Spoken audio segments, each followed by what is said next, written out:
G'day folks and welcome to the Encounters Down Under podcast. I'm your host Anthony Goodall and I invite guests to the show to share their amazing encounters with aliens and UFOs. If you or someone you know has had an encounter down under or anywhere in the world for our new segment Encounters Unbound, please get in touch with me via the Encounters Down Under Facebook page or email at australianUFOsightings@outlook.com.au. Be sure to join the Encounters Down Under Facebook page and YouTube channel where you can also get involved during the live stream interviews, sharing your thoughts and opinions during the live show. Also, if you enjoyed the podcast, don't forget to give us a rating and review on your favourite listening platform. But anyway, that's enough from me. Let's get into what you've been waiting for. Kick back and relax with your favourite beverage and enjoy the show.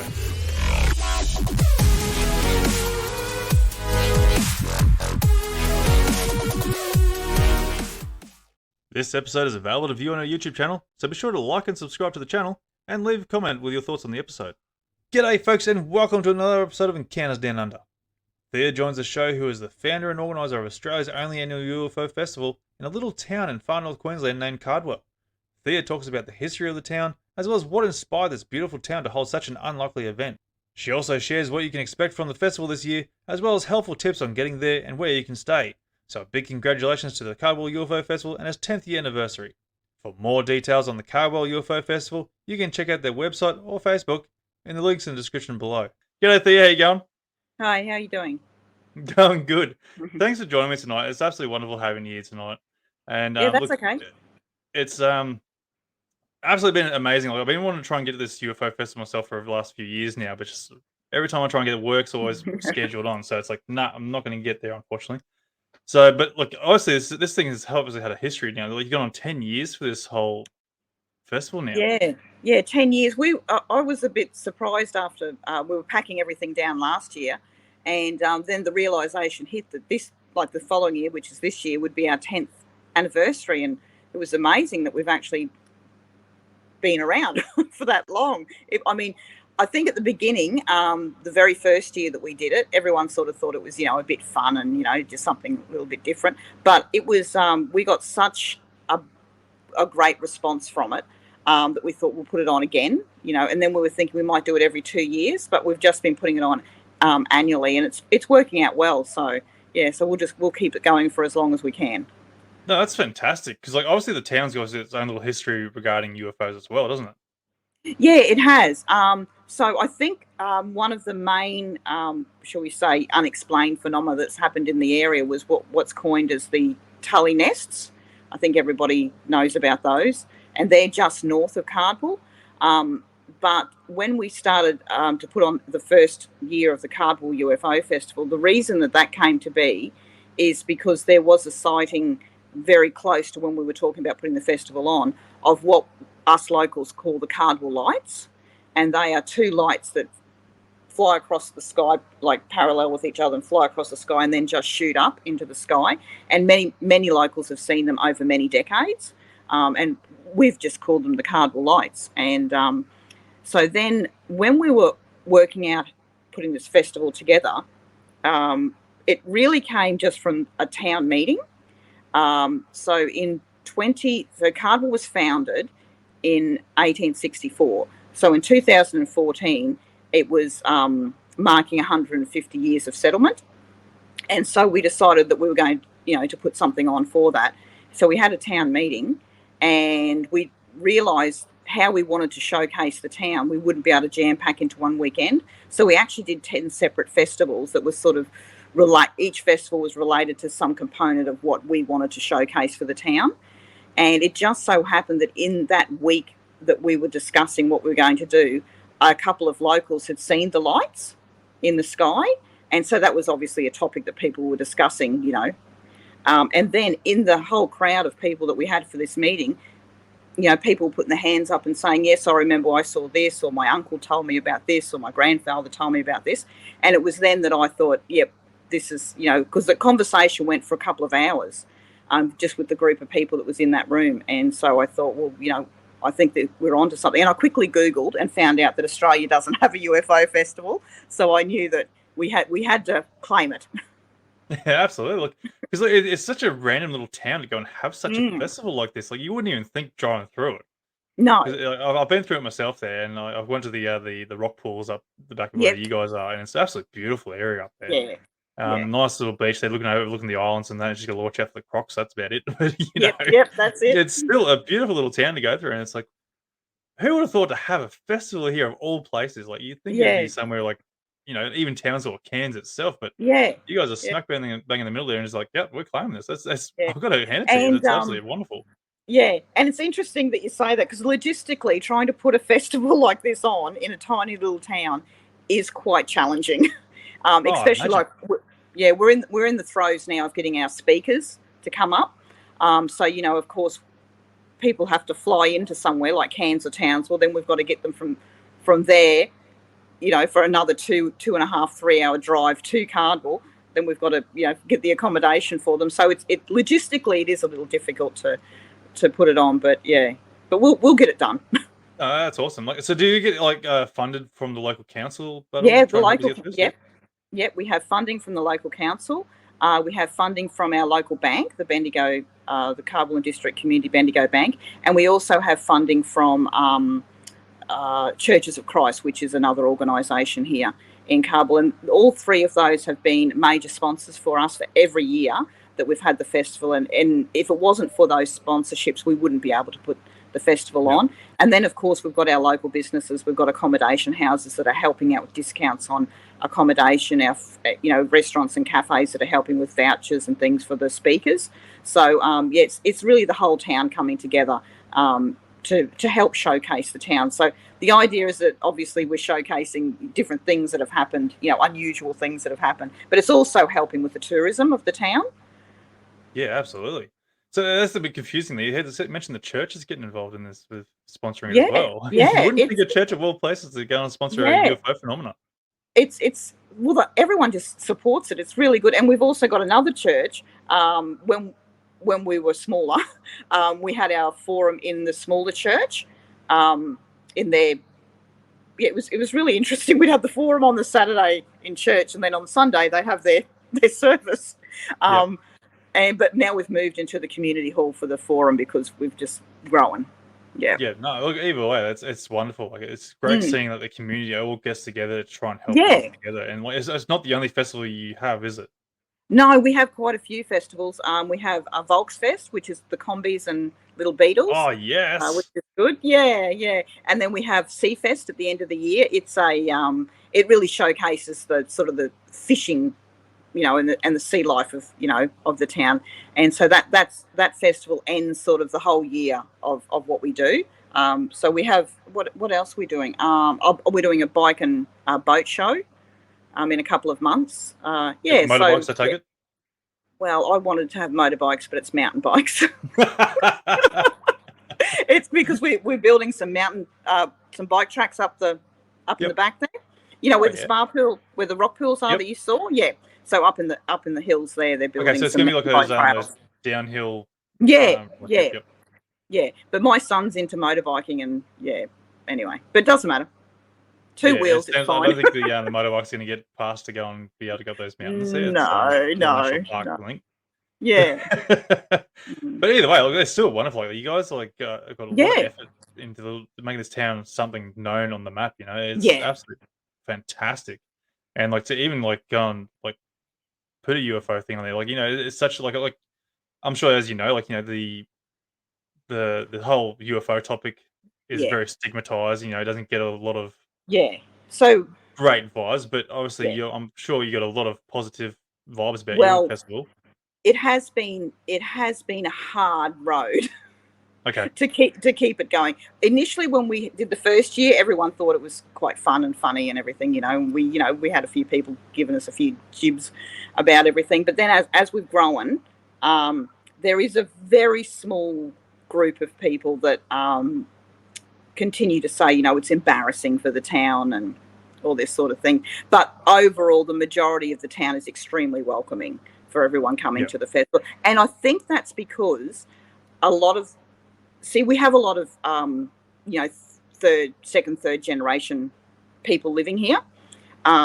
So people have grown up with these, stories from families, or they've experienced things themselves. So they're quite open. They're quite open to listening, to what people have to say without the ridicule. Yeah. Because that's the funny thing, like, as you were saying, like, you had people in the little Congress there, organising this whole thing there, talking like, next minute someone's going, "Oh yeah, I remember seeing something." There's zero. My Yeah, grandfather's like, there's so many people along the lines that yeah, have seen something, and yet it's still got that stigma attached to it, like thinking everyone's like a crazy person. mm, And that's the hard part of trying to get your head yeah, around why people think it's such a crazy yeah, topic to sort of even indulge on. yeah. And what I found is that, I mean, because I've had my own experiences with different things. So obviously, you don't put a UFO festival on if you haven't got some connection to something. Yeah, Um, so, and what I found over the years is when people say, oh, he's just being silly or whatever, there's nothing. My question to them is, knowing that the universe is massive, yeah, huge, and that there are other planets and solar systems and everything within the universe, um, there has got to be something else. We cannot be the only planet with life on it and yeah, intelligent life. So, and when I sort of come from that angle, you can see that they think, oh, yes, but then their question is, well, why would they come and visit us? So, yeah. and for that, I don't have an answer. Yeah, I don't think anyone really has an answer on that one yet. Mm, Like, yeah, people claim they're coming from everywhere or around the yeah, universe or wherever they are, and it's like, well, but why are they here? Why of all places to yeah, come here? We're such yeah, a sort of primitive civilization in its own way, yeah, yeah. where we're only still only just touching on space exploration as it is. Yes, yeah, and So like, it's really interesting. I mean, everyone has their own views, I guess, but I remember when I was a very young child, and I still to this day remember this dream that I had, that Earth was a prison colony, that we are actually you know left over from a prison colony. That's why we were all sent. And I remember in this dream, and then other people have said it was actually a vision, maybe that I had, but being a little child, I think it was just a dream. But I think I did tap into something with that. And because when you look back at all the older civilizations, they all honor the skies, and they all have gods that come down from the skies. So I think there really is some connection there. absolutely, Mm. especially when, yeah, like you're saying, like the old ancient civilizations, there's Yeah, always something there that in their ancient texts or some sort of story, yeah, something has come from the sky yeah. and has And some sort of form. they all honor the sky and Yeah, respect, and have a lot of loyalty and respect to whatever it is that's coming from the sky. yeah, Mm. which is, yeah, it makes you really wonder what were they seeing or who are they in Yeah, contact with. yeah, And like, there's obviously been some sort of relationship with these entities, beings, whatever you want to call them, throughout their civilization, through our civilization, I mean, mm. where they've sort of played a role too in sort of like either guiding us or Yes, something like that. Like, I don't know how deep you want to get into this, but it's yeah, it's quite intriguing. And when you think of like what's um you look at the pyramids, you got the Mayan temples and sort of stuff like mm. that. I think I pronounced that right. Probably. Yeah, Then you got the Aztecs temples, all these different temples everywhere in the world, so old, and like, how can they have built something like this in yeah, such a primitive, ancient sort of tools? Like, yeah. as far as And we're aware, they the had precision. iron and the precision. Yes, Yeah, exactly. yeah, It's like, how can they do this with these tools that they've been provided? There's got to mm. be more to this. Either they didn't build it and they've just come along and claimed it, Yeah, yeah, and it was something from a civilization prior to us. yeah, That's something that was way more advanced than what we are, and these things are just outlasted time itself basically till we've sort of come in. yeah. It I mean, makes you you wonder. look at today's modern architecture and infrastructure and buildings. I mean, they crumble in a couple of decades, or maybe 100 years they might last. But you look at all of those, like you say, the pyramids and all of that. They've been there for centuries. Yeah, Mm. It and is amazing. we've only just touched the surface on those pyramids too. Like, I don't know how true much of the stuff I'm seeing on Facebook and that, Yeah, but they're diving deeper into yeah, these pyramids and that, and they're finding stuff that's further down, and they're yeah, sort of like realizing that there's more to these pyramids than just a triangular block of bricks, yeah, basically. So it's like, yeah, well, what are these for? Yeah, I It's think not I a saw it. tomb, or I it's saw not it. a tomb for pharaohs either. There's more to it. Yeah, yeah. But I remember, I can't remember where I saw it, but I saw like, I guess it's like an artist's impression of the pyramid is just the very tip of Yeah, what could be down below, which is pretty incredible. It's a fascinating topic, isn't it? it is. Yeah. Yeah, And like you can go on for hours on these things, and yeah, like you can go down a different paths here and a path yeah. down here, different holes, so many different wormholes, and it makes you wonder, like, well, which one's the right answer? Like, Well, do I that's it, follow? isn't it? Yeah, because I find myself doing that. I'll start, or people will send me things or something, and then I'll start, on one track, and then it sort of veers off onto something else, and then you veer back over, and yeah, you can spend hours. I've been up till like 3-4 o'clock in the morning looking at, different things, and then I realise, oh, I've actually got to get up in a couple of hours. Yeah. And the you worst know? part is you still don't get an answer.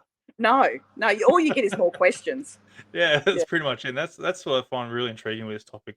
Like yeah, people are saying all these things around the world, like they're having some sort of experience, whether mm, it be with beings or some sort of craft and that.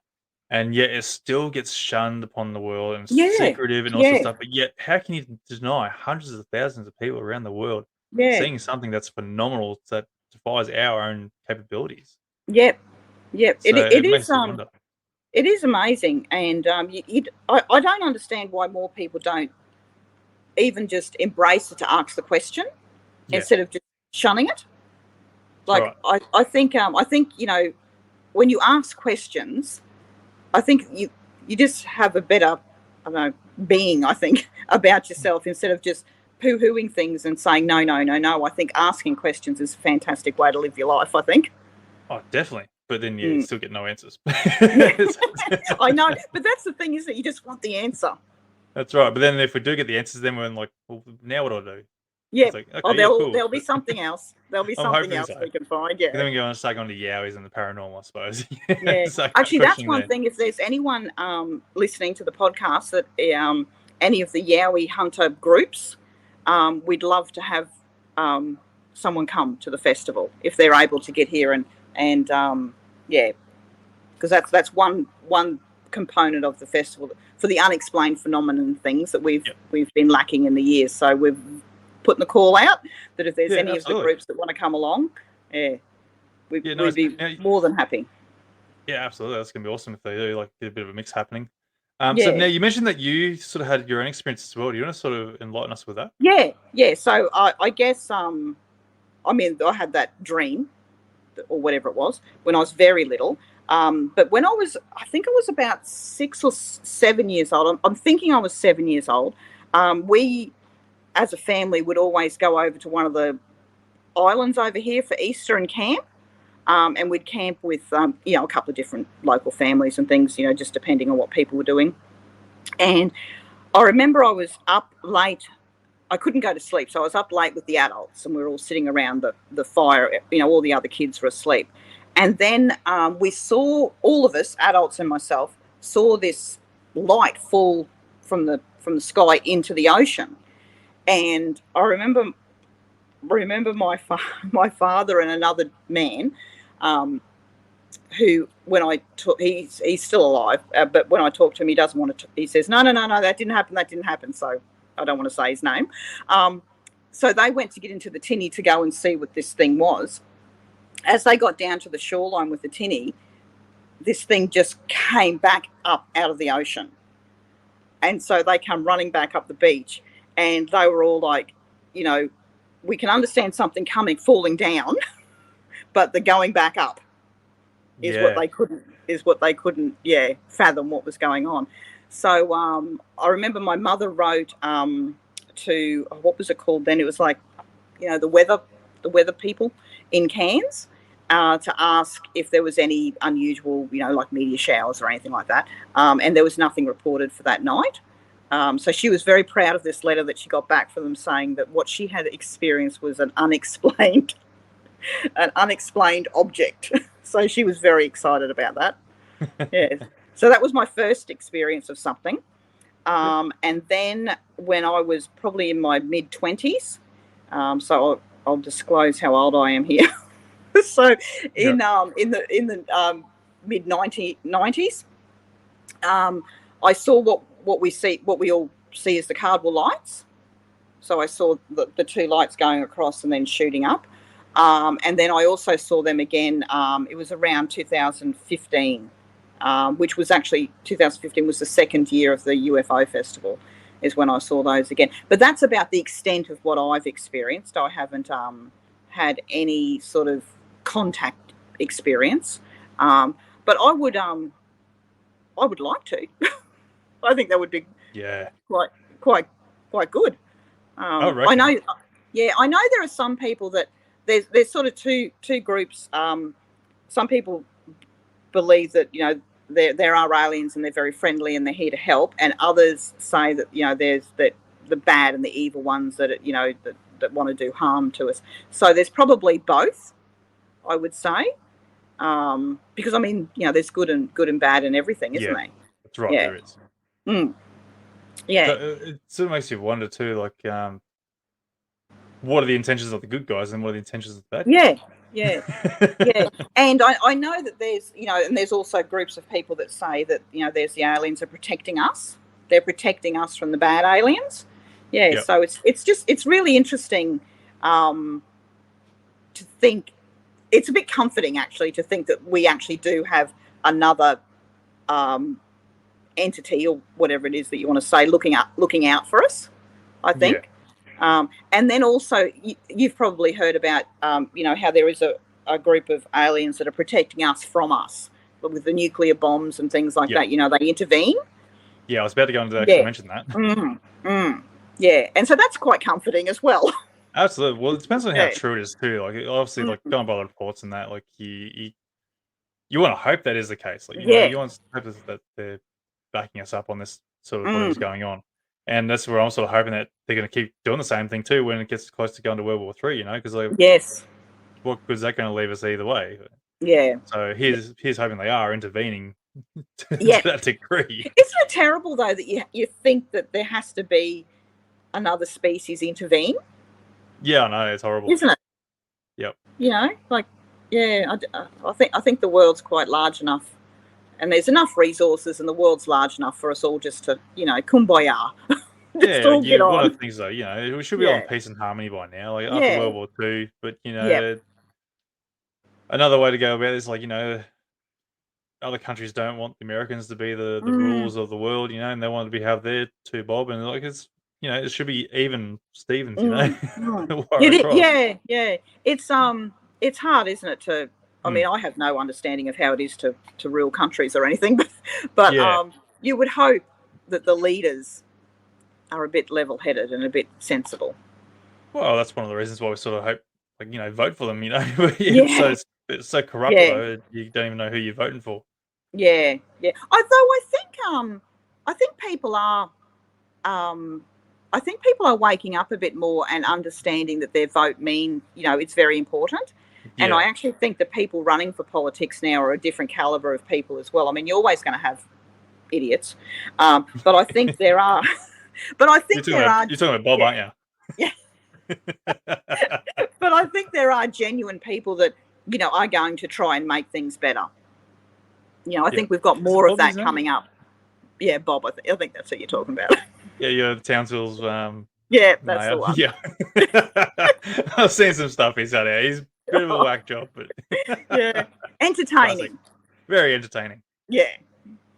And like you're saying, like it is like we are getting a different caliber of generations. Like even like you're saying, with second or third generations in your town, and they're sort of getting a lot more open to it. And that's where I sort of feel like we're sort of on that path now. Different generations are sort of getting a lot more giving into today's societies and how things are running about. It's sort of where I don't know. They get the term woke, but I'm going to say we're waking up to more critical errors that were in the past that were so straight and narrow. Which we are. We're sort of getting a lot more lenient on a lot of things here and there. Yeah, and I think actually, I know some people get a bit, upset with the youth of today because they are a hell of a lot more confident than when I was a teenager. Yeah. But they're not afraid to ask questions, and they're actually, I think it's really quite good that they do ask questions, and they do, think outside the box. then they won't just accept what they're told. And that's right. Yeah, I mean that can be a little difficult when you're working with teenagers. Yeah, I got my kids there, and I'm trying to tell them something there, and they're like, "No," it's like I'm trying to tell you, so we're raising kiddo, like you know. But I think because I've got now he's a 20-year-old and I've got a 16-year-old. But it's really interesting listening to their conversations when they're talking with their mates. Like I just find that they're actually asking, more relevant. Well, I don't know, maybe I would lived a very sheltered life or something, but they're just asking more relevant questions to life in general. So I think they're much more open to accepting that people do think differently, and you're not just you don't just have to think one way. Yeah. And that's the biggest thing on this thing too. Like a lot of people shun this whole topic and say, no, it's nothing there. Or some people are very straight and narrow on their beliefs on this topic. Yeah. But unfortunately, this sort of topic, you need to be a lot more broader with your mind. Be like, stay critical, but be open minded to the possibilities. Because like either way, no one really knows what the hell is going on. At least not to the public's eye. Yeah. And one thing that sorry, I'll cut you off there. No, you're right. You're okay. One thing that I don't see it a lot, but within the groups, different groups of people that are believers, they have their certain beliefs, and they can differ from each other. I think it's really important that we all stay respectful of each other's beliefs, and not ridicule someone else just because it's different to what we think might be happening or what we think people may be seeing or experiencing, because otherwise we're no better off than the people that try to make a joke of it. Yeah, that's right. And so that's what I sort of feel like too. Like when we start bickering between each other, like we're supposed to be working together to try and bring some sort of disclosure. And then I'm very very strict in the way I do things with the podcast and just being analytical on the whole topic itself. Yeah. And I'm very strong on evidence. Like, so it needs to have time and dates and as much detail as you possibly can. Yeah. And if you can try and provide an image, like an image is probably not going to go and help either way, because obviously the classic, it's out of focus. It's, it could be a bird or an insect. There's nothing there that gives it any sort of form of detail just to go and give any credibility saying, hey, I've captured a genuine alien craft here. But it's like, then like they want to claim that all they want. But it's like, for me, I'm going to say, look, I'm sorry, but you've got something that could either be 1, 2, or 3 of these, and I'm not going to say it's an alien UFO because there's not enough evidence there to go and say it's an alien UFO. Exactly. And that's where a lot of people go and jump to the conclusions that they've captured the alien UFO, which then discredits the whole community altogether because they want to go and claim something that isn't, doesn't show the nuts and bolts or some little alien at the window going, "How you going?" Yeah. And it's no big deal if it's not, is it? No. If it's it's no big deal if what you've seen actually turns out to be something that can be explained. Like there's no issue with that. No, there shouldn't be. That's where you're just going like, oh, bugger, I'll try again next time. Yeah. And one thing that we're doing because like I said, it's our 10th anniversary. So one thing that we're doing is there was a lady up here that lived in Tully, Claire Noble. I think a few of your followers would have heard of her name. She was really really big in, like, whenever there was anyone had experienced anything, you could go to Claire and she would document it. And so when she passed away a few years ago, her family actually gifted us all of her records that she had. Oh wow! Yeah, so I've got them here. I'll give you see, it's all handwritten. I don't know if you can see. Wow! So it's books like that, all handwritten. So we've been going through those, and there's she documented everything when someone would come. There's sketches of what people saw, dates and times. But exactly what you said, some of them have so little information. Yeah.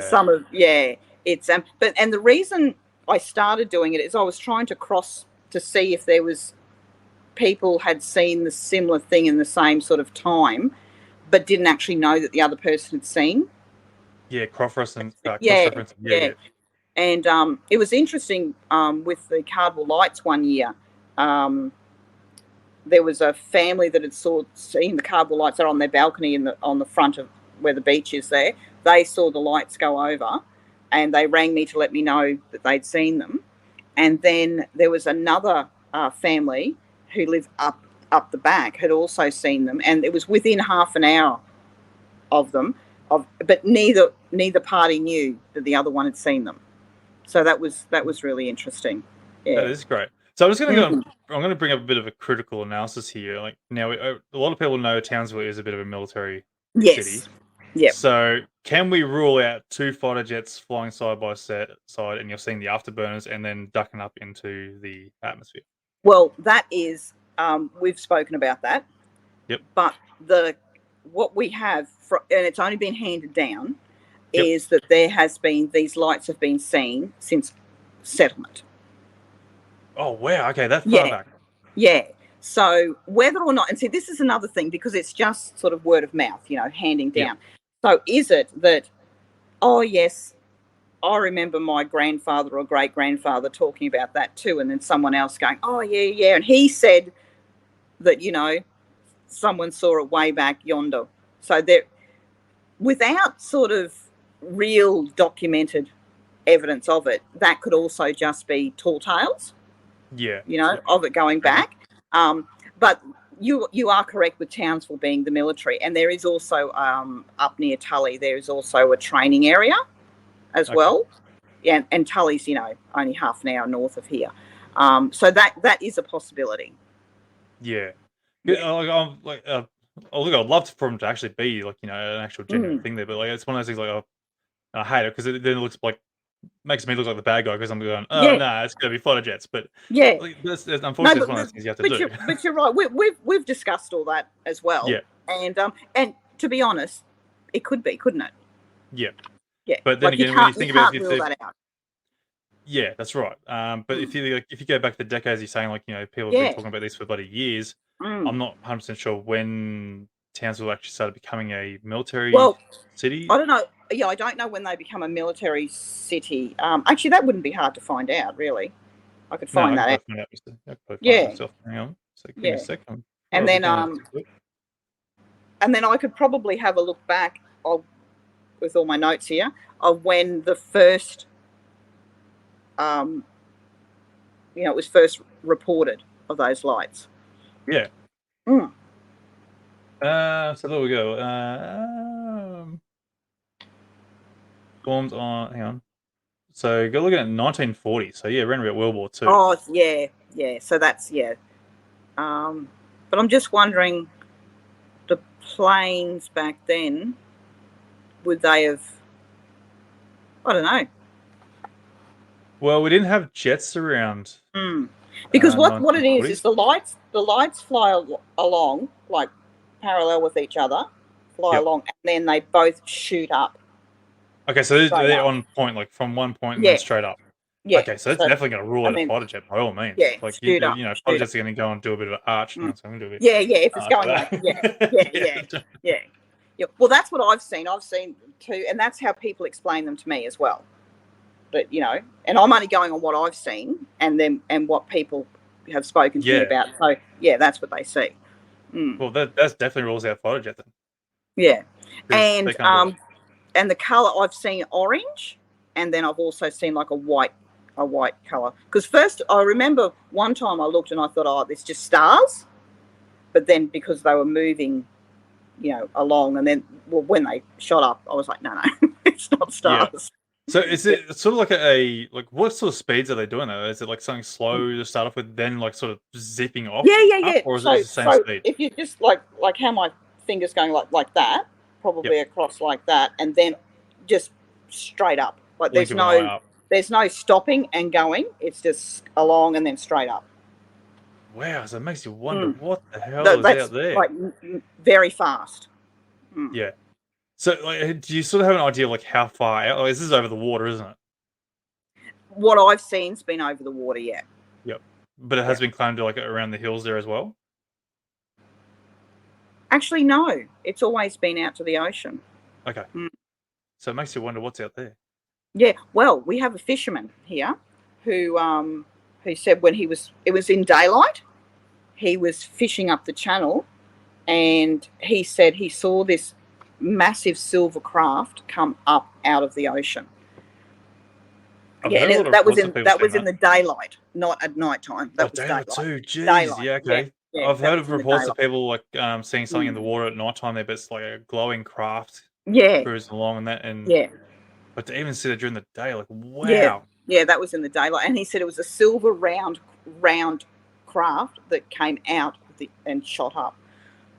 is he a Yeah, local still? yeah, yeah. He doesn't live here anymore, but he was a local at the time. Yeah. All right, can you try and Mhm. track him down? I would love to get his story on this Yeah, podcast. sure, sure. And so this comes to another theory. Yeah, And so I haven't really delved much into the whole flat Earth idea of things, but every now and then I sort of have a look. And I had a thought a few months ago. So you know how the flat Earth claims that the Earth is flat, and then we've got the ice wall around, yep, and then there's other areas beyond the ice wall.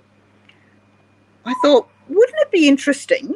And I think I'll put it up on our Facebook page. Wouldn't it be interesting if these craft aren't coming from the skies? They're actually coming from underneath yeah, right, and yeah, up tunnel through the system. otion. Yeah. That is intriguing. Yeah. And then of course then that's another rabbit hole I went down.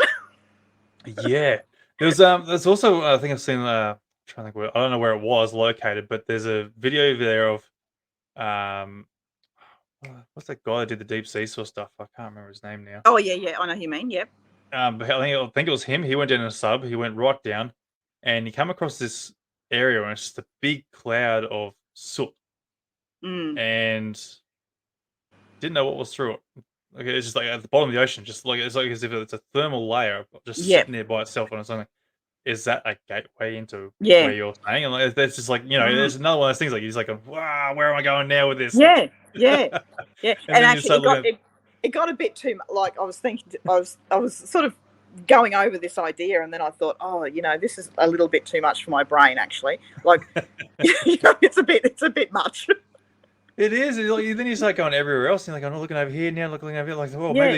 maybe these flat earthers are sort of onto Mm. something here. Like, Yeah. like we're Yeah. being lied to, Yeah. and it's like, The only thing with and I mean, it might just be an experience I've had with particular flat Earth. And I hate calling them flat earthers. I don't like it feels a bit derogatory. Like, it does. but the people that I've spoken to are a little angry. Why? Because they're getting a Well, stigma about themselves, or well, I don't know because I asked. I just happened to ask. Could they explain? What the flat Earth is all about. And I was told to go and do my own research, you globehead. oh wow, Oh, okay. I thought, all right, I might find another group of flat earthers to to communicate with. Yeah, yeah. It was an interesting response. So I thought, well, this yeah, is my research. I'm asking you. yeah, asking questions here. Yeah, Yeah, it's yeah, sort of like the bit of the UFO community too. Like people ask mm. questions there, and some people get a bit defensive or angry, and Yeah, start yeah, questioning why you here. And it's like, well, we're all here to try and find the right answers, the same yeah, answers or something. yeah, yeah. Some people And that's are asking yeah. curiosity, not as a stab at you kind of thing. Yeah, That's yeah, and that's with our C Files forum. So the forum is like C Files is a take on X Files. That's okay. how we come up with C Files. Cardwell, and also Claire Noble for the C. Yeah, and so one thing that we really instill when people come into the forum as audience members is that it is a place for no ridicule, Yep. and it is a place just to listen and listen to the different experiences and ideas that people have. Yeah, so it's a safe place for people to come because we also do some networking afterwards where people can mingle and talk to each other and share their experiences. So we're very big on that it has to be, if you're going to be coming in as an audience member, don't be coming in to be heckling or having a go at Yeah. people. Yeah, Absolutely. Look, the respect should be everywhere yeah, in this, like, regardless of if you think the topic is voodoo or you yeah, think it's yeah, bullshit or what. It doesn't matter. Like the respect should be either way, all the way around. yeah, And because some people have had some incredible experiences there that sort of do rock their world, like to the point where yes, they yeah, it can be very traumatic Mm. a degree. So Yep. that's where I'm like, so I feel like approach it carefully, but approach it respectfully, like you're saying. Like, Yeah. it needs to be respect is demanded. Yes, it is. Yeah, it is. Yeah. Mm. So, but yeah, that's one. So, not to try and give too much away. Like, what sort of a lineup do you have this year at the festival? Well, we've got. I'll just get the website up. We have got. I've listed a couple of the. Well, five, I think, of the speakers that we have coming, and we've got Yep. some more that I'll be sort of drip feeding up there. I'll Yep. just get back into here, and so we've got Ben Hurl's going to be emceeing for us. So, Yep, nice. you know Ben from Know the Victoria. name. Yeah, Yes, yeah, from I the think I know Victorian him. US. Yep. Yeah, so he's going to MC the forum for us, which is great. Oh, wow. We've got Stephen and Evan Strong, so they're going to be Oh, yep. talking about the ancient aliens, Australian ancient aliens. Yep. Then we've got from Townsville, we've got Paul and Cyan. They're going to be talking about. They do quite a lot of work with connection. Yeah. And Yep. I've spoken to them before. Yep, you've spoken to them. Yep. Yep. Then we've got Peter. I hope I'm pronouncing his surname Don't you dare correctly. say Maxwell. No, Corey. Oh. Yeah. So, no, that's all right. No. So he is bringing with him. He had some alien hair DNA tested. Oh, he worked with Bill Chalker, did he? Yes. Yeah. Yes. Yeah. Yeah. No. Yeah. Yeah. So he's coming up and he's going to be talking about that. Ah, wonderful. And Yeah, also his experiences. Yeah. Yep. And then we've got Cheryl Gotchell. She's, Cheryl. I know that name. She's Yeah. Queensland. Yeah, she's the Queensland researcher. UFO research. Yep. So she'll be coming up. And then we've also got Dr. Gemma Reagan.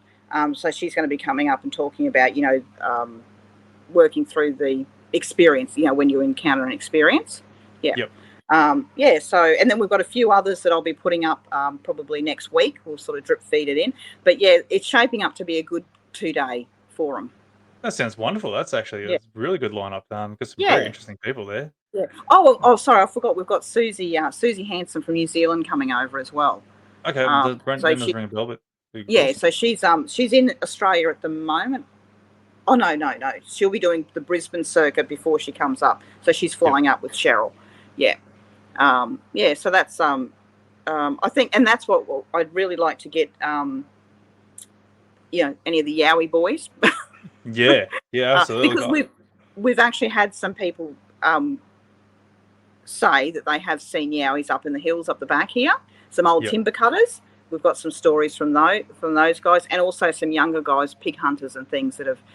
There's one story where a young pig hunter was out and he heard this incredible scream, and then his pig hunting dogs, come screeching back to the car.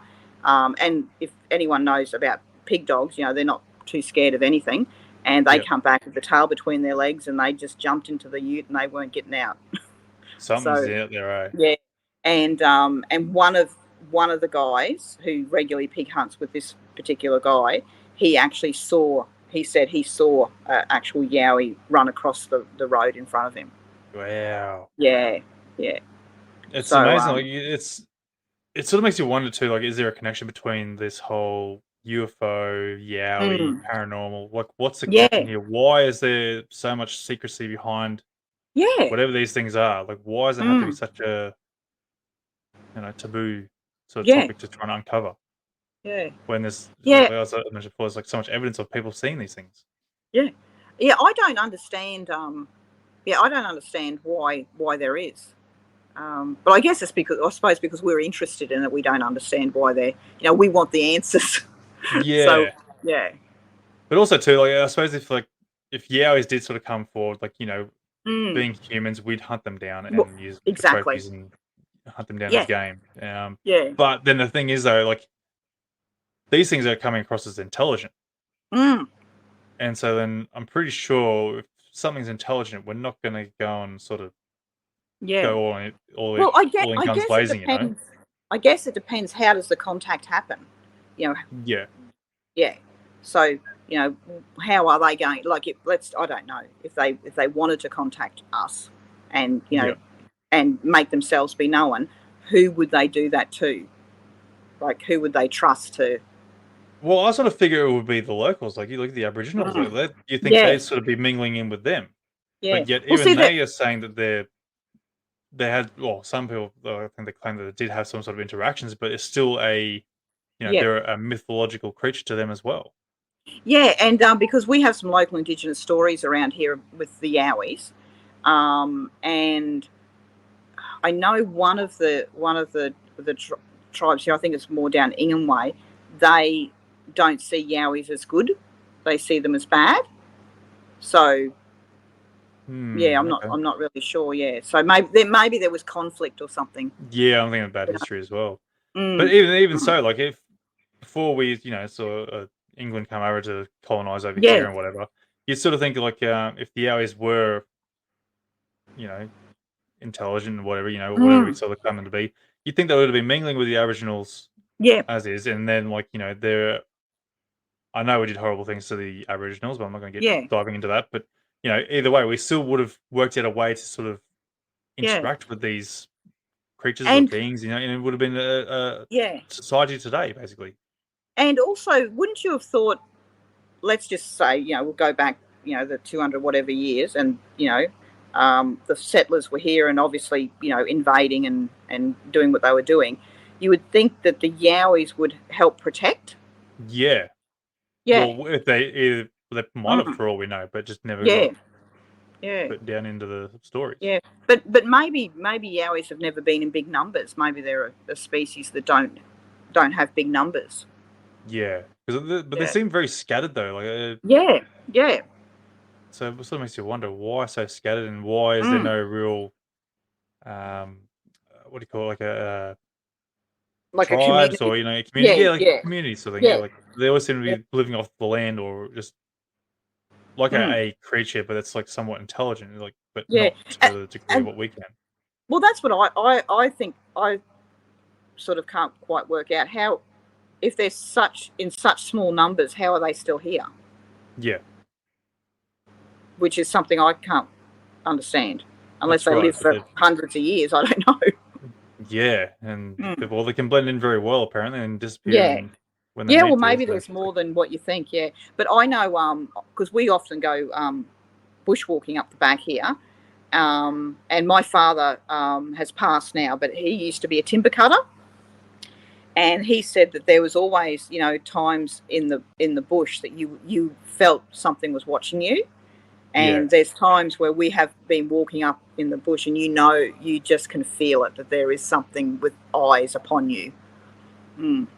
yeah, definitely. I got Michelle in the comments here is saying if Earth is a prison planet, maybe the Yowie Bigfoots are prison guards. It's Oh, they one could way to look be. at it. They could be keeping us in line, keeping an eye That's on us. yeah, well, very well, could be. This could be Yeah, same with the these alien beings or the UFOs sort of thing. They're yeah, probably guards as well. Don't get yeah, too far ahead of yourselves, guys. We're still here looking after you. yeah, Um, yeah, it makes you wonder. yeah. Uh, and then the other thing too is, I suppose you've probably heard, is like that we're just an experiment.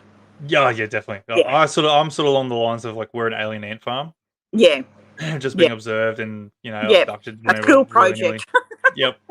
Oh, wouldn't that be nice? Like some school kids' bloody project that's kept going for how Yeah, many years?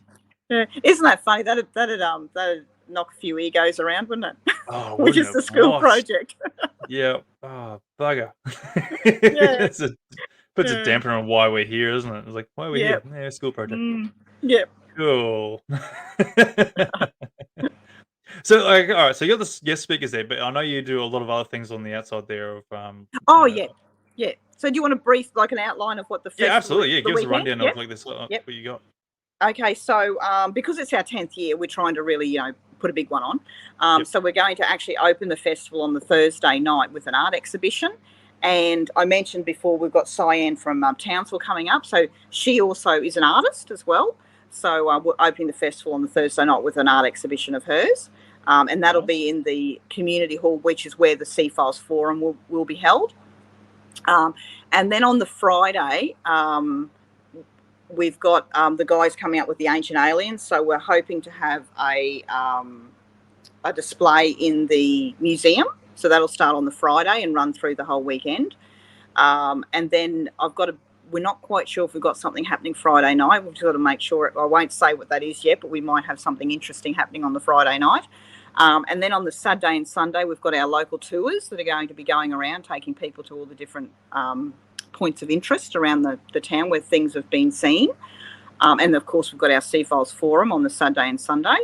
And then, so that sort of covers for the people with a genuine interest in the unexplained. And then we've got the fun and quirky, because we all like to have a bit of a party. So we've got, on the Saturday night, we've got our foreshore party, which we've got a live band, a bar, a dress-up costume. We've got an adults dress-up costume and a children's costume party as well. So the kids are going to have their very own little karaoke concert down there, and then we're going to follow with the big people's concert. So so that'll be, and we'll have food vendors and a whole heap of different stuff going on down there, and then we'll finish off the weekend on Sunday with a big market day along the foreshore, just to sort wonderful. To finish it off. So hopefully that will keep everyone entertained for the weekend. Yeah, absolutely. It sounds absolutely awesome and very entertaining. I wish I could make it, to be honest. It's a weekend I've always wanted to try and get up there to. It's going to be awesome, and I'm really intrigued on the efforts of the people that go into when they're doing these costumes. Yeah, I know. It's amazing, isn't it? Yeah. So, and some of the mums, they outdo themselves with the children's costumes. They must work on them for months. Amazing.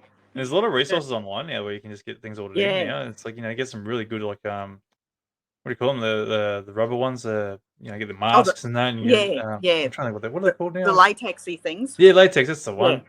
Mm. They look unreal too. Like, could you imagine someone walking around with one of those things on their heads that you'd be thinking, are you real or are you a person dressed up? I'm sort of... And we've got lots of little different things. A couple of years ago, we did like a treasure hunt type of thing around town. So we'll probably introduce that again. And we've got a very talented seamstress here, and she's going to help us. We started it last year, and we're going to continue it this year. As the children actually will send in a drawing of what they believe aliens look like, and then we'll turn those into a toy for them, into a plush toy. Oh, nice. Yeah. So the kids will get their very own alien. Oh, that is awesome. Wow, that is really cool. Yeah, we've got lots of different things that we're just trying to, just beef the weekend up with. Yeah, I'm going to send you one of my drawings there, get that turned into a plush toy. Yeah, get it turned into a toy, yeah. That is awesome. It sounds like very resourceful, and like it just seems like an absolute awesome weekend. And I should probably mention too, like I'm sure everyone's heard of the flight company now, Bonza. So you can get cheap flights from wherever you are now to Townsville or Cairns. Definitely Townsville, I'm sure. I'm sure it's Townsville. I'm not sure if they're into Cairns yet, but it is Townsville. Yeah. Yep. I think you can probably get yourself up there for about $100 at the moment. Because cheap as chips, which is great for a flight. So if people want to try and get up there for a cheap weekend. But what about accommodation wise? Like, is accommodation easy to get to, or what's? The accommodation is all in town, so there's no problem. And the town's very small. Like we don't have any taxi service or Ubers, but it is a very small town, and there's walking distance is fine. Yes. But we do have a courtesy bus on the Saturday night. If you've been having a few too many drinks, we will deliver you back to your door. Yeah, that's awesome. And so accommodation, we've got motels, villas, we've got caravan parks, and we're also, there's a lot of Airbnbs as well in Cardwell, and we're also trying to work out for the overflow camping and caravaning once the caravan parks are full, to get everyone over to the sports field. So that's just for the overflow. So we're really hoping that the town's going to be packed out. Yeah, it should work out really well then. Yeah, that's awesome. Like, thinking of all different outcomes there to try and hopefully accommodate everyone to come and visit. Yeah. And because it's only like, it's from memory, it's 2 hours, 2.5 hours from Townsville? About 2.5 hours, yeah. As long as there's no roadworks, 2.5 hours. Give or take, Yeah. So it sort of makes you wonder, like, if they can't get accommodation in Cardwell, then I'm sure they can probably try and get accommodation. Yeah, well, we've got Tully is only half an hour north of us, or Ingham's half an hour south of us. Mission Beach is an hour north of us. So the little towns outside, there's plenty of accommodation as well. Yep, no, that's awesome. That's great. Yep. It's just people want to freak out, go, oh no, they're trying to get in now, and it's like, oh no, this place is booked down. It's like, if anyone is having trouble in getting accommodation, just get onto our website and fill out the contact form, and just let us know you're having trouble with accommodation, and we will do our best to try and find you somewhere. No, that's awesome. That's great. Yeah, and if anyone has any questions, just use that contact form on the website. Just send through whatever you want. Yeah, no, that's great. That's fantastic. Like I was saying, like you're looking at all different aspects here to try and hopefully accommodate for everyone, which is great. We just want everyone to have a really good time while they're here. Yeah, absolutely. Like, well, I think they're gonna have a good time regardless. But yeah, I probably wouldn't recommend if you're having a big night on that Saturday night to pass out on the beach because you might go missing. No, do not sleep on the beach. We have a couple of resident crocodiles that are very very protective of their area. So do not go on the beach. Yeah. When the tide's up, don't go on the beach. When the tide's out, it's okay. But especially nighttime, don't go on the beach. Yeah. That's like I think it should be pretty common knowledge for everyone who's like in northern Queensland or central Queensland. Anywhere north of Rocky, you pretty well should be pretty well croc aware. Yeah. We do have the big guys floating back and forth most of the days. You can see them out there. Yep. Yeah. No, that's awesome. There's a bit of wildlife. And we do, if anyone's interested in fishing while they're here, we have a couple of great fishing, guys that can take people out fishing or charters. Awesome. Yeah, charter boats and stuff. So yeah, there's lots of stuff to do. Oh, that's awesome. So you got, let's sort of advertise the area a bit better. Like, so we've got the rock pools up the back there behind you, which is absolutely wonderful. Yep. And so we've also Blue Lagoon. Is it Blue Lagoon? It's called the Spa Pool. We call it the Spa Pool. The Spa Pool. There's another one not far from you guys. I think it's like the Blue, creek is one of the creeks. There's like a different color to the rest of the other water. Oh yeah. So the Spa Pools has at different times it can be like a sapphire blue or an emerald green or a milky blue, depending on what's happening with the water flow. Yep. Then we've got Addy Creek Falls, and sometimes that is a beautiful emerald green. That could be the one you're thinking of. Or we've got 5 Mile Swimming Hole, which is just 5 miles south of Cardwell, and that's always freshly running. And then we've got Murray Falls, which is an hour drive. We've had some unbelievable nature experiences here. So if you're into bushwalking and and also bring your mountain bike if you're into mountain biking, because the track should be, we've got some tracks up there, unofficial tracks at the moment, but people can still ride them. And then of course, if you want to go fishing, we've got the creeks and up the channel, and so it's we've got a lot to do. That's awesome. So it keeps people busy. And any caves? I think so. I've got Michelle here asking for if there's any caves. I think there's. We do have north of Cardwell. There is what is it? That's quite a few hours north of Cardwell though. The lava tubes and things like that. I'm just trying to think. There's some bushwalks, I think, just south of here near Ingham, that have some caves that you can go and have a look at. Yeah. Because I know there's some out west of Townsville as well. There's some lava tubes out there. But if anyone has any questions like that, just flick us through just use the contact form on the website. And we're happy to talk about anything for the town. It doesn't just have to be UFOs and aliens. So if you want to know more about anything to see and do here, we're more than happy to help. Yeah. Oh, look, honestly, like I was saying before, it's a wonderful little town to go through. Like, you wouldn't expect this place to have the attraction that it does. Yeah. It's just it's quite a little town. Like, it takes you literally 3 minutes to go through from one end to the other. If that. Although they have the speed limit's reduced to 50 now, so yes, it could take you they're trying to hold you back a little bit now. So put down 20 k's. I'll stay here a bit longer. Yeah, that's it. Yeah, and while you're here, have to make sure, if you're into seafood, to have a crab sandwich, a mud crab sandwich. Do it. Yeah. That'd be beautiful up there too, nice and fresh. Like, the waters up there are beautiful. Yeah, lovely. Imagine. Yeah. I'll definitely need to try. Like, look, I've got some family in Townsville there, so I'm definitely going to be coming up at some point. Checking it out when we're available. So that's awesome. If you are coming up this way, it doesn't have to be for the festival. If you're coming up, we can take you a drive around where all these different things are being seen.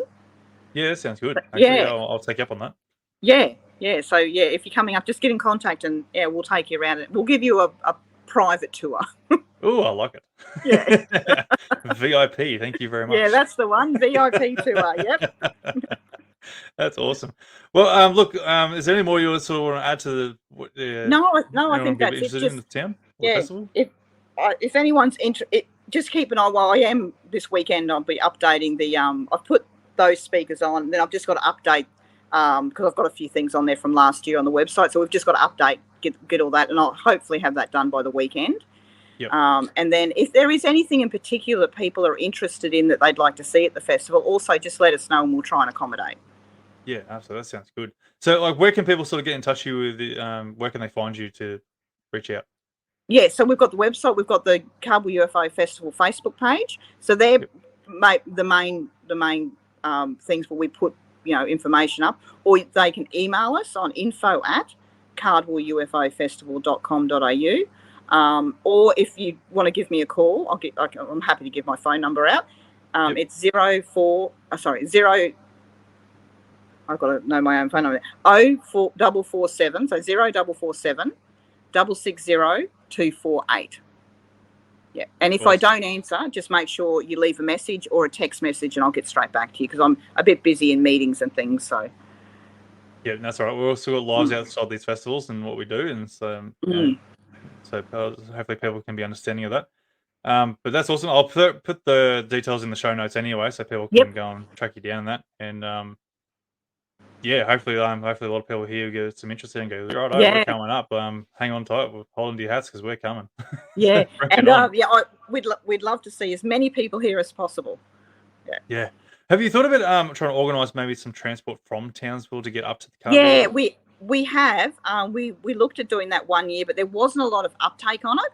So if that is something that people are interested in, just let us know, and we will do our best to try and organise that, because we do have a few different bus charter companies in the area, not necessarily in Cardwell, but in towns close by. But if we can help in any way to get people here, we will. Yeah, because I'm just thinking, like, if I think the flights should be all arriving at the same time there, and if there's like a batch on those certain days, I think they only travel up to Townsville on like Wednesdays and Fridays or something. Don't quote me on that one, but you got those days there where they can try and get you on the Friday, which is smack bang ready for the weekend. Enough people there to at least get a bus organised to try and So if we do have enough people, we will most definitely try and work out a bus. And if we can fill that bus, obviously it will depend on like if people are happy to pay the cost of whatever it is. But the bus companies up here, they're pretty generous, when it comes to helping out things like like festivals and organisations and stuff. They're quite generous. So if we do have enough interest, we will definitely move forward with something like that. Yeah, definitely. That sounds great. That's awesome. Because like all I can say is like the more people, the better for you guys there to go and really take advantage of this. The only UFO festival in Australia. That's it. That's it. Jump in on it and get on it. That's absolutely wonderful. So look, if you got anything more to add there, we'll no, I think we've covered. I think we've covered everything. Yep. If anyone's got some questions in the comments that they want to sort of ask quickly before we go, give you a bit of a few seconds of leeway there. And but so like over the years, I'm sure you would have heard some amazing stories from people. Like, do people just come up to you from the streets and go, "Hey, like UFO stuff, like what's it all about?" Like, or do they come up with their own stories as well? Like, what's the sort of vibe you get when people come through the town? Because like, I know you got signs there about UFO festivals and that. It's really interesting because most people. Because I actually work in the information centre as well. That's my day job. Oh, that's awesome. In the information. Yeah. So, that's we have, people coming through and, of course I've got the posters up, for the festival. And, they ask, what's all this about, blah, blah. And most people who actually ask about the festival either have a story to tell you about something they've experienced or someone that they know has experienced something. Yeah. Yeah. So it's usually when you get, when people will ask about the festival, 9 times out of 10, they will actually have a story to talk about. So I think there's far more people that have experienced things than actually come forward. Yeah. I think there's a lot of people hiding stories there that are too scared to sort of bring it out or just don't think it's real and they just think like, nah, or they forget. Yeah. Or probably, I guess also for some people, if they acknowledge what they saw or heard or whatever it happens to be, then I guess you have to ask the question, why? Like, what was it? Why did I see this? And then they might not be ready to get, to go that far. Yeah, that's fair enough too. Like, it's a big step and a big leap, to try and, trying to think where I'm going now. Like to overcome what you've seen, like Yes. you question reality Yeah. and everything that you've grown up with. Yeah. So it's either way, it's one of those things that sort of really need to be start opening up more, and which we are getting that way. But I've got Michelle here. She's asked about the festival tours Hmm. being sold out. Is that something like I know we talked about this before we came on the air? There, you mentioned that they did get sold out there. They sold out last year very quickly. Yep. So we'll be putting those up probably. I want to get them up sooner than later onto the website, because then if they sell out, then we'll know to put some more tours on. Because we really want to, give everyone what they want. So they did sell out very, very quickly. So because where we go, we have to have a smaller bus, so we can only have 10 people on the bus at a time. So we can't have one of those big, big, I don't know what they are, 36 Coaches. seats or whatever they are. Yeah, because of the terrain that we're going through, we have to have the smaller buses.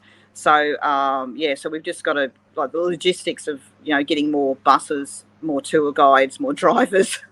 So Yeah. So we've That'd be just the hardest thing too for you guys, like the tour guides. Like people would have to know what they're sort of talking about. And yeah. So we have to actually they go on a particular route, but we have to sit down with them and explain to them, what it is that has been seen here, and they have to understand when it's been seen, the people that experienced it and things like that. And obviously our tour guides are people that have the same interests as what we do. Yeah. And also it's not just about what the bus tour goes around all the different terrain, up the back, like the spa pools, the rock pools and things that we were talking about. So we also highlight and showcase the town as well. okay. Yeah, so people can get a real understanding of the nature that we have around us. We are very, very lucky here in Cardwell to have everything that we do. We have the beautiful mountains and freshwater creeks up the back, and then we have the spectacular, Hinchinbrook Island and the fishing and the reef not too far away. So we're very lucky to be It's a where we mint little are. spot. It really is. Yeah. That's awesome. So no, that's all good. Let's look at another one here. Lots of reports of orbs being seen around the world recently. Any local sightings? We did mention that, Grant, regards to the Cardwell lights. Been I guess you could call them orbs. Well, we have had a couple of, and it hasn't been for quite some years now. We've actually got on the tour. We take people to a place where an orb was seen, sort of at head level, by these workers who are working in the forestry. And one of the women that were working, she actually took a photograph of it. So we've got that. Yeah. I think I remember seeing something about that now. Actually, I think it's. I think you might have posted it up. Yeah, that was quite a few years ago, and I don't know of anyone else that has seen that since. And before that, it was decades before that there was orbs have been mentioned. So it's not really a regular thing here. So I'm not sure what the question was, whether it was the orbs, like the ground level orbs, or the lights in the sky. Yeah, sort of just saying lots of reports being seen around the world recently, any local sightings. So, orbs are being seen everywhere, but to define what the orb is, just something, an orb could be, because of lights or around. Or the paranormal, like orbs, where people say that there's a spirit. Yeah, that's right. But like I was saying, people could be mistaking them as a light in the sky, like a star or a plane in the sky or something, because the orb is shaped anyway from a distance. Did you see there was a Facebook post a little while ago? It was quite funny. The person was quite comical, and they put a photograph up, and they said that they were cheering and thinking, yes, it's finally happening. They're coming, and it was the Starlink satellites all in a row. Oh yes, I know, that's a classic one. That one always gets everyone who doesn't know what they are. That was fantastic. It's calm down. It's just a satellite. Yeah, it was. Whoever put it up, it was they were having a laugh at themselves. It was really well worded, the post that they put up with the photograph. Yeah, it was really good. There's some weird stuff there, and as much as I hate to admit, a lot of stuff does get misidentified out there, but there are a lot of people out there seeing some genuine stuff that just questions everything. Yeah. Which is great. So we need those people to come out and tell us their stories, and Yeah. and go to the Cardwell Festival there and go and tell their story. That's it. Yeah, and that's what we want. We want people to come along and tell us. And did I mention the book that we're doing? No. No. So we've got the notes from Clea Noble from some back in the 1920s. So what we've done is we've gone through them all, and we're actually compiling it into a book that we'll be selling at the festival as well. So that's awesome. Yeah. So it's all and what we've done is we've contacted as many people as we could. Some people are happy to have their names put to the encounters. Other people aren't. So what we've decided to do is that they're actually all going to be anonymous. We're not actually going to have the names of the people. And I guess if there's someone, people read their own encounters on there and they're happy to tell people that that's their encounter, that's fine. Because the majority of the people that we did contact said that they didn't want their name put in the book. So we're just respecting that. But it is actually, it's from the earliest one was in 1920 that was documented. So yeah, there's some interesting ones there. There's some that are very similar, and there's a lot of activity in the 60s. Yeah, what's with the 60s? Yeah, I don't know. There was a lot of activity in the 60s. Well, I know there's a lot of experimenting with some substances back in the 60s, but not everyone was on the substances back then. So it depends on what they're seeing. I guess it really raise the question of what are these people seeing? Yeah, exactly. Yeah. But so that's so that we're sort of bringing that out because it's our 10th year. So so we thought we'd bring that out. Yeah, that's awesome. One thing I do also thought of. I'm not sure if you actually do it or not, but do you actually have a dedicated time there where people can actually stand up in front of others and talk about their experiences at all? Yep. So that's our open mic session that we'll have at the end of each. That's right. Yep. So we'll have that at the end of each day at the forum. So if people want to get up and talk openly to the crowd, or the audience within the forum of what they've experienced, they can do that, or they can hang around for the networking.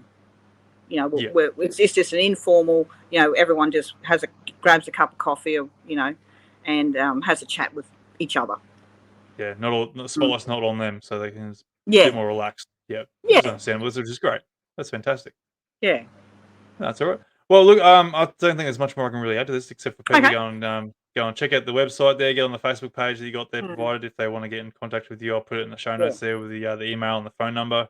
Yeah. And basically, it's up to themselves if they want to try and get up there. As I mentioned, got some flights that should be pretty cheap to get from wherever you are. I think they go all the way from Melbourne up to here, I'm pretty sure. Yep. So, it's like the eastern side, I should say, like the eastern side of Australia should be pretty well set up to get up there. So, by all means, guys, get yourselves up there and go and enjoy a wonderful weekend in Cardwell. Yep. And just contact us if there's anything that you think you need help with in getting here. We will do our best to help everyone out. Yeah, it's fantastic. Well, Thea, thank you very much for that tonight. And it's going to be a great weekend. So I can't think of enough of coming on, and I hope all the best for the future of the Cardwell Festival. It's going to be fantastic. Thanks very much, Anthony. No worries, thank you very much. And that will do it, folks, for this episode. I hope you enjoyed the show, and don't forget, if you or someone you know has had an encounter, please get in touch with me to be featured on the podcast. If you're a fan of the show, you can support the podcast by purchasing some awesome merchandise that's available on our online store via the link provided in the episode description. So thanks for tuning in, and I look forward to seeing you on the next Encounter Down Under. Hooroo!